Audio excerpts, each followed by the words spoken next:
भुइया बाबा बगतर नामी सहरसा लहठा बथान के।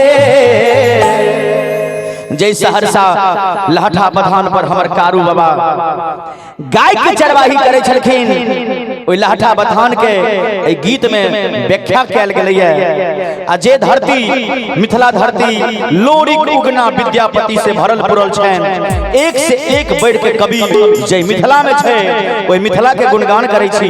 कहबे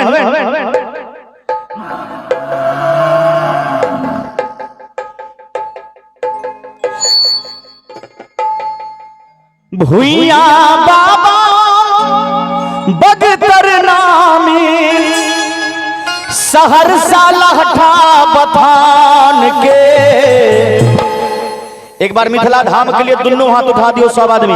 हमर माइयो बहन सब गोटा जोन उठाए हाथ उनको सातों विद्या नाम जवानी कसम। हाँ बोले सच्चे दरबार की मिथिला धाम की। ताली बजा के दोनों हाथ उठा के मिथिला धरती लोरिक उगना विद्यापति भगवान के। मिथिला धरती लोरिक उगना विद्यापति भगवान के। भुइया बाबा बगतर नामी भुइया बाबा बगतर नामी सहरसा लहठा बथान के।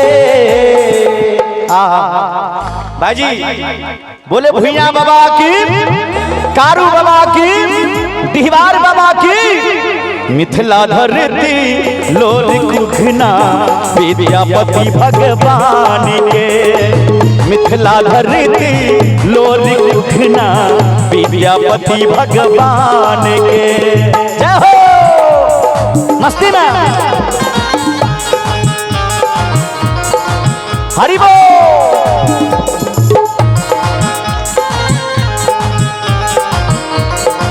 जय जय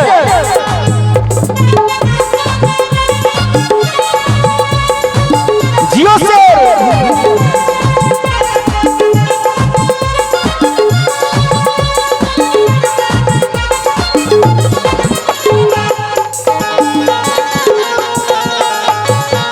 आए हैं।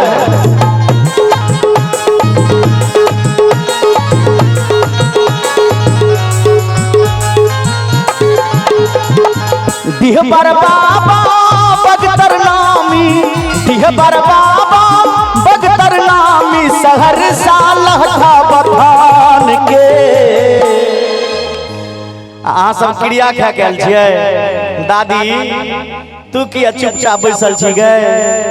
भौजी अहीं के कहै छी गे बहिन तू सब बजा न रही। बोले सच्चे दरबार की मिथिला धरती लोरिक उगना विद्यापति भगवान के।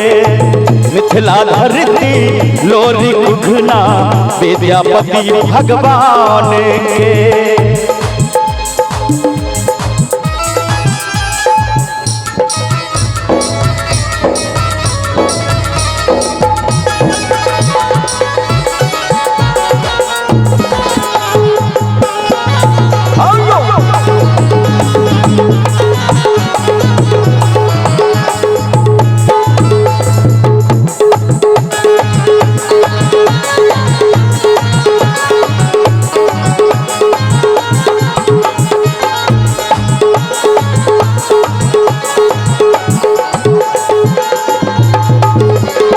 विदेशर कु से सरधाम कोसी तट पर कारू स्थान।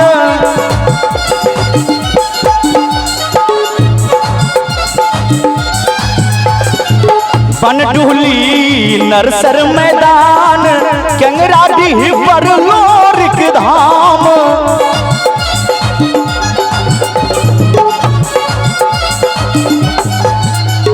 श्यामा दरभंगा शिव जी सिमरदा श्यामा दरभंगा शिव जी सिमरदा। कितने सुंदर लिख लखीन है हरे राम जी। जे विदेशर कु से सरधाम आ कोसी तट पर कारू स्थान। अब बन डुहली नरसर मैदान कंगरा डीह पर लोरिक धाम श्यामा दरभंगा शिवजी सिमरदाम नवादा गाम के ताली बजा के मस्ती में मिथिला धरती लोरी कुघना विद्यापति भगवान के मिथिला धरती लोरी कुघना विद्यापति भगवान के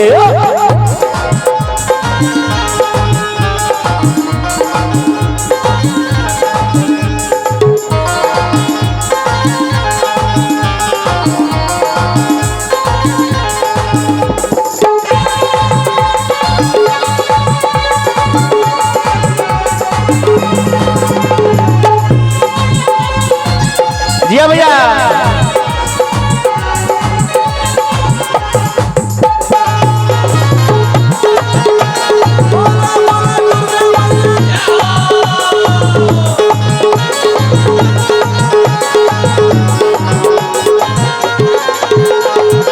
डबरा पोखर माछ मखान झठा धान से भरल बलान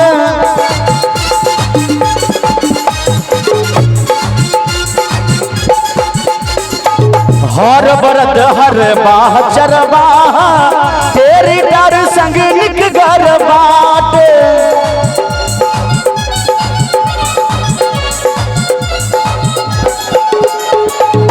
और कहवे फुइसी कोठा सिक्किमी मिथिला में फुइसी कोठा सिक्किमी मिथिला में शोभा बढ़ावे दलान के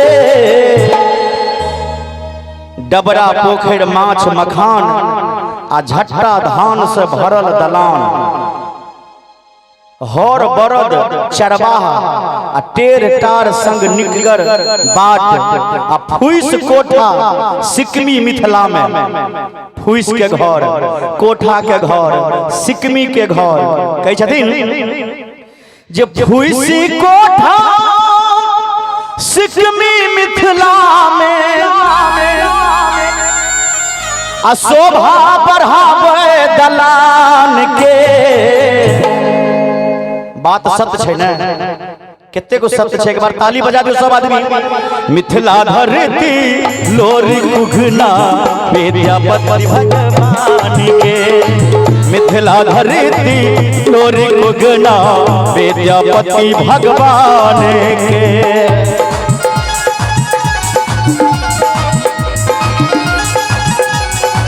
जय हो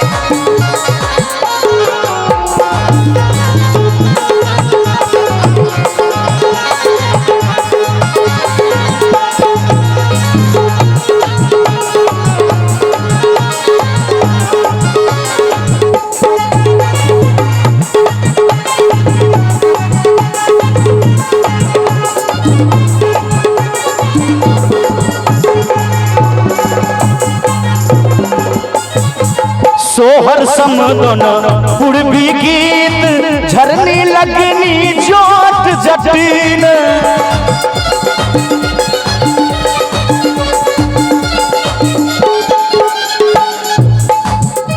खराम के खट खट धोती के ढठा कुर्ता गमछा पाग मुरठा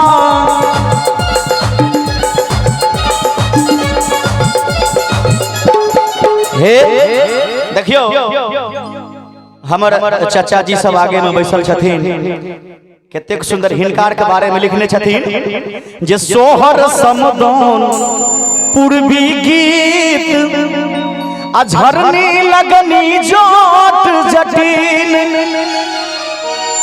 खराम के खट खट धोती के ढठा कुर्ता गमछा पाग मुरठा ई मिथिले में होय छै मुरही कचरी मिथिला के नामी जखन मुरही कचरी के जे बात आबि जाय छै तो मुंह में पानी आबि जाय छै ई मिथिला के मुरही कचरी आ चौक एतेक नामी छै देखो कतेक सुंदर लिखने छथिन जे मुरही कचरी मिथिला के नामी झिल्ली जिलेबी शान के। ताली बजा के मस्ती में। मिथिला धरती लोरी कुगना विद्यापति भगवान के। मिथिला धरती लोरी कुगना विद्यापति भगवान के।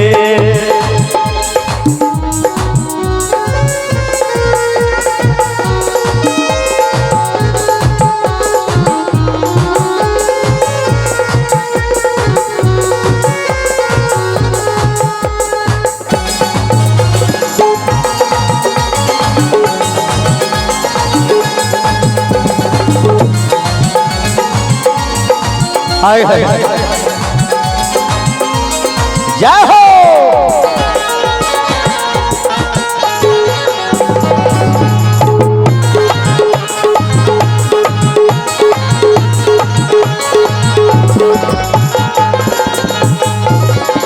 और कहवे सिंहेश्वर कपिलेश्वर धाम हाबिटी भगवती स्थान।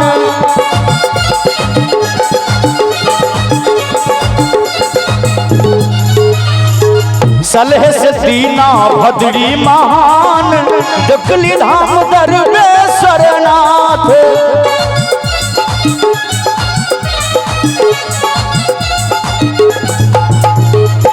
शंभु गावै मिथिला वर्णन, शंभु गावै मिथिला वर्णन, लिखल गीत हरे राम के।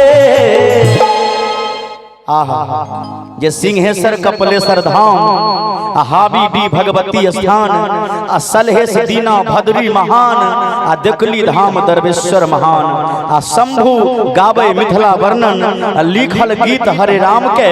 कहवे जे शंभु गावे मिथिला वर्णन लिखल गीत हरे राम के। मिथिला धरती लोरी कुगना विद्यापति भगवान के। मिथिला धरती लोरी कुगना विद्यापति भगवान के। भुइया बाबा बगतर नामी, भुइया बाबा बगतर नामी सहरसा लहठा बथान के। मिथिला धरती लोरी कुगना विद्यापति भगवान के। मिथिला धरती लोरी कुगना विद्यापति भगवान के। मिथिला धरती लोरी कुगना विद्यापति भगवान के। मिथिला धरती लोरी कुगना विद्यापति भगवान के। मिथिला धरती लोरी कुगना विद्यापति भगवान